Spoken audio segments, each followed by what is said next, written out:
Tori's done a great job, cleaned it all up for us. It's all nice and shiny, got all the corrosion off. So the next job is to put the disc on. So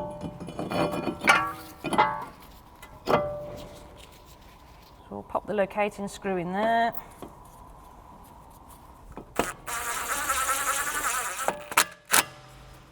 Okay, so next job, pop the carrier on.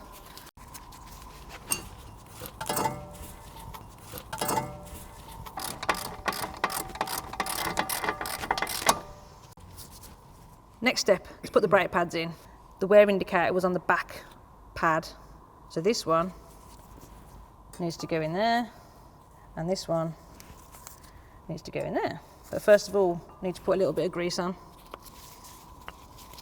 Stop them squealing, help them move a little bit. You put them on the moving part, so you just put them on the metal bit. You want to try not to get it on the carbon on the front. And then with a bit of luck, they'll just pop in. Like that. Same again with this one.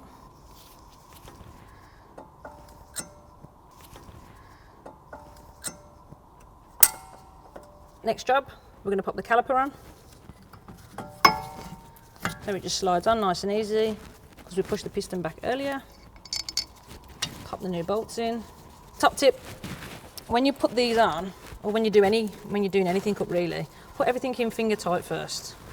That way you know they're in the threads properly. And what you don't want to do is tighten this one up, mega tight, and then this one isn't lined up with a hole, because then you won't be able to get the bolt in. So do them both up hand tight first, and then go around and pinch them all up. Pinch it up. That's it.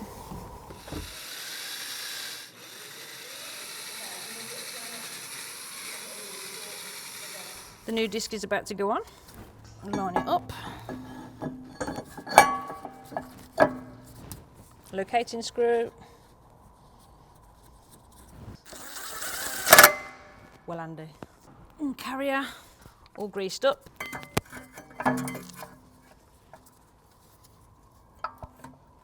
Make sure they're both in hand tight before you start pinching them up.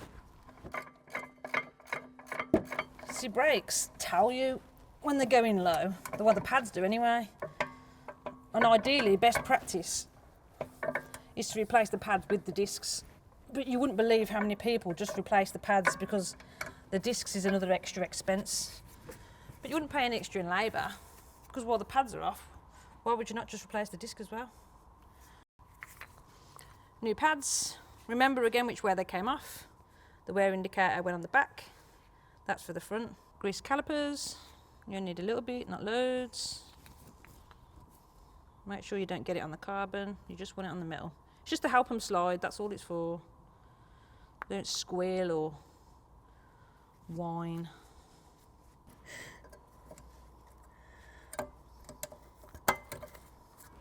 Back one's in.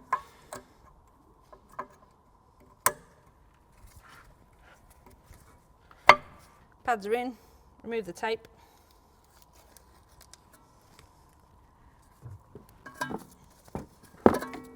Calipers all wound back.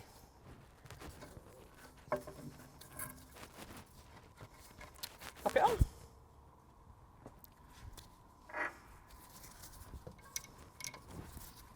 In reality, it is 1, 2, 3, 4 bolts. That's all it is. It's just whether everything goes to plan.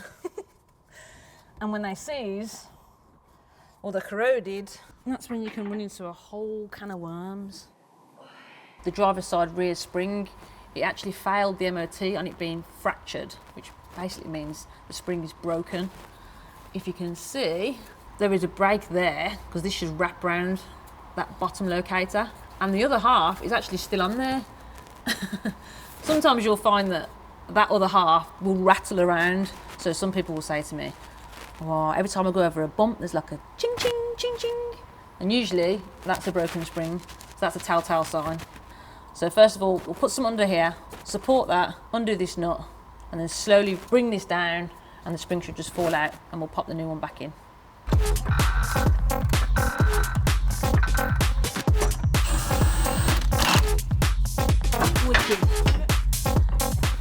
That's your broken spring. MOT fail, dangerous. Let's get this bad boy on. First of all, we need to make sure the cups are in the right way. And so you can either compare where the circle is to make sure it's the same, or if they look both identical, look for the writing. Make sure it's the right way up. So now this will be the top, and this will be the bottom. Bit more, mate. More. More power. Right, some cars have like a little locating peg, and then the spring sits on it as well, but this doesn't have it, so it's just floating around. Just make sure that the spring is located on the top mountain there, and then it's also located on the bottom as well. That's about it for these, they're quite straightforward. Next job, I need to jack the frame up so that the shock absorber goes in line. See how it's too far down at the minute. Again, always make sure you do everything up by hand. Don't start gunning stuff in. That's how you pull threads. Let's do the other side. I absolutely loved having Rachel and Tori working with me. They're great girls, they're really knowledgeable, they're really skillful, and they've got real good attention to detail, so it makes a change not working on my own and working with somebody else.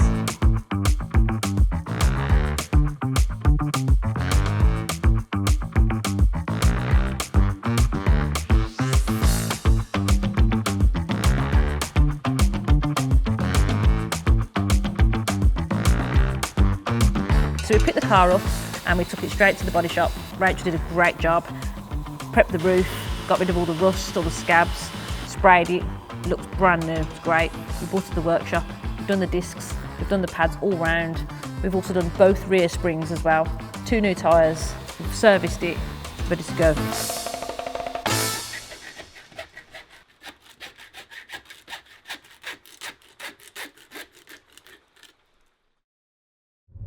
Right then, we are taking the car back to Marie for her nephew Aiden so he can learn to drive all nice and safe in a pretty much brand new car. Oh wow. Oh my God. Wow, this car is incredible. It's just, I'm blown away to be honest. I can't believe how good it looks. Surprise! Oh my God, thank you so much. I'd rather have this than a Lamborghini. Like, wow. Do you want to jump in and have a look? Yeah, sound. Have your key. My key. My key. Wow. Okay, let's unlock it. Oh wow, it's spotless. It is spotless. When you drove up, it just looks like a totally different car. It's really, really nice. You've done a really tidy job. There was a portion of luncheon meat in the boot, and we know that you used to like go fishing with your mum and stuff, so I'll cut the front out for you and stuck it on the mirror, so like a little nod to your mum. It means a lot, honestly. It means so much to be able to sit here when my mum used to take me fishing and, you know, going to see family and stuff, and having this opportunity to be able to have the car and learn to drive it. It means the world. Thank you so much.